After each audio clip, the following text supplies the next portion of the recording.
అనుదినమన్న శ్రోతలకు మన ప్రభువును రక్షకుడై ఉన్న యేసుక్రీస్తు యొక్క సరిసాటి లేని మహా గొప్ప పరిశుద్ధమైన నామమునందు శుభములు. నేడు 2025 సంవత్సరము అక్టోబర్ మాసము 9వ తారీఖు గురువారం నాటి ధ్యానాంశము. గిద్యోను. న్యాయాధిపతుల గ్రంథము 6వ అధ్యాయము 34వ వచనమందు యెహోవా ఆత్మ గిద్యోనును ఆవేశించెను, అతడు బూర ఊది. నేడు మనము సంధించబోవుచున్నది ఇజ్రాయేలీల యొక్క 5వ న్యాయాధిపతి అయిన గిద్యోనునై ఉన్నాడు. ఆయనకు యెరుబయలు అనియు యెరుబెషెతు అనియు పేర్లు కలదు. న్యాయాధిపతుల గ్రంథము 6వ అధ్యాయము 32వ వచనము మరియు 2వ సమూయేలు గ్రంథము 11వ అధ్యాయము 21వ వచనం. గిద్యోను అను మాటకు నరికివేయువాడు అనుట అర్థము. ఆ దినములలో ఇజ్రాయేళ్లకు రాజు లేడు, ప్రతి వాడును తన తన ఇష్టానుసారముగా ప్రవర్తించుచు వచ్చెను. న్యాయాధిపతుల గ్రంథము 21వ అధ్యాయము 25వ వచనం. మనసుకు నచ్చినట్లు జీవించిన ఇజ్రాయేలీలు తమ పాపముల నిమిత్తము త్వరగా అన్యజనుల చేతిలోనికి చెరపట్టబడిరి. గిద్యోను యొక్క దినముల యందు మిద్యానీయులు ఇజ్రాయేలీలను 7 సంవత్సరములుగా అణగదొక్కుచు వచ్చిరి. ఇటువంటి పరిస్థితుల యందు ప్రభు గిద్యోనును మిద్యానీయుల చేతిలో నుండి రక్షించువాడుగా ఎన్నుకొనెను. యెహోవా దూత అతనికి కనపడి, పరాక్రమ గల బలాఢ్యుడా, యెహోవా నీకు తోడై ఉన్నాడు అతనితో అనగా. న్యాయాధిపతుల గ్రంథము 6వ అధ్యాయము 12వ వచనం. ఆ మాటలను విన్న గిద్యోను సంతోషించలేదు. అతని హృదయంలో పలు ప్రశ్నలు తలెత్తెను.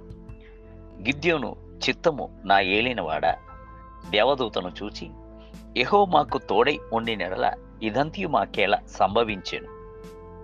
యెహోవా ఐగుప్తులో నుండి మమ్మను రప్పించినని చెప్పుచు మా పితరులు మాకు వివరించిన ఆయన అద్భుత కార్యములన్నీ ఏమాయెను. యెహోవా మమ్మును విడిచిపెట్టి మిద్యానీయుల చేతికి మమ్మును అప్పగించనని అతనితో చెప్పాను. అంతటా యెహోవా అతని తట్టు తిరిగి చూచి, బలము తెచ్చుకుని వెళ్ళి మిద్యానీయుల చేతి నుండి ఇజ్రాయేలును రక్షింపుము, నిన్ను పంపిన వాడను నేనే అని చెప్పగా. న్యాయాధిపతుల గ్రంథము 6వ అధ్యాయము 13 మరియు 14 వచనం. ప్రభువు బలము తెచ్చుకొని వెళ్ళుము అను మాటను నేడు మీకు ఇచ్చుచున్నాడు. మీరు వెళ్ళుచున్నప్పుడు ప్రభు మీతో కూడా వచ్చును.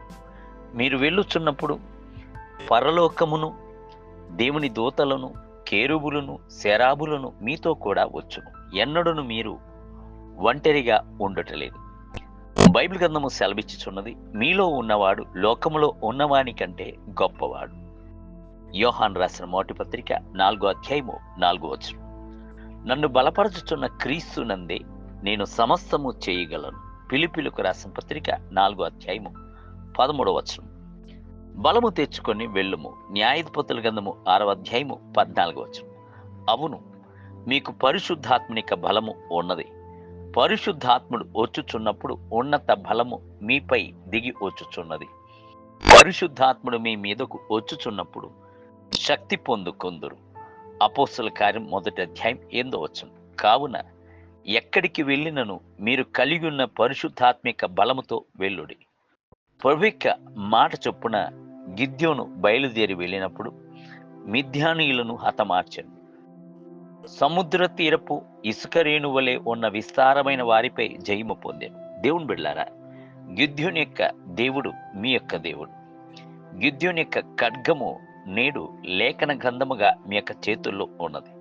శత్రువు ఎన్నడూను మిమ్ములను జయించజాలడు. నేటి ధ్యానమునకై ఇజ్రాయేలీయుడైన గిద్యోను ఖడ్గమే గాని మరేమీ కాదు. దేవుడు మిద్యానీయులను, ఈ దండంతటను అతని చేతికి అప్పగింపబోవుచున్నాడని ఉత్తరమిచ్చాను. న్యాయాధిపతుల గ్రంథము 7వ అధ్యాయము 14వ వచనం. నేటి వేద పఠనము ఉదయం యెషయా గ్రంథము 32 మరియు 33 అధ్యాయం. సాయంత్రము కొలొస్సీయులకు రాసిన పత్రిక 1వ అధ్యాయం. ప్రభువు మిమ్ములను దీవించునుగాక.